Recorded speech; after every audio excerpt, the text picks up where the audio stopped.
I think it's very true that we live in a world in which there's so much ugliness, and in which ugliness is celebrated and cultivated in the arts, in public spaces.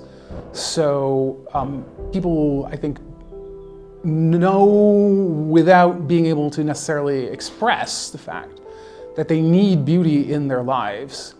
And of course, many people encounter that in the traditional Mass. I know a priest who was raised as a non-practicing Lutheran and is now a very, ardent supporter of the traditional Mass, and he just happened to walk past a church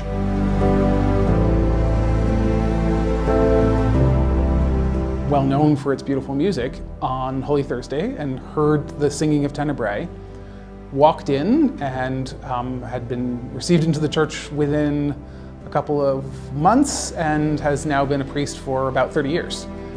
And there are many, many, many stories one could tell of how beauty has led people to God. And the traditional Mass is very much the place where they find it. Beauty pulls a man out of himself. It lifts him above the ordinary, mundane, everyday cares and worries and petty anxieties of daily life. We have those things and we have to deal with them, but we also need to be reminded that we have immortal souls, that this world is not our final home, that we were created by God for God. We were created for eternal life with Him in heaven. And therefore they really need to be not ordinary. That is, they shouldn't just look and sound like our everyday world, our everyday surroundings. The Catholic Church has always understood this. The churches have always looked very special.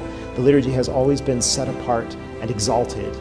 The music we use has been angelic music, Gregorian chant, sacred polyphony. In all these ways, we're reminded of our dignity and of our destiny.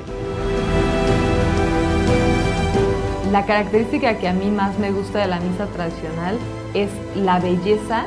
Todo es más bello y es hecho a propósito, bello para Dios.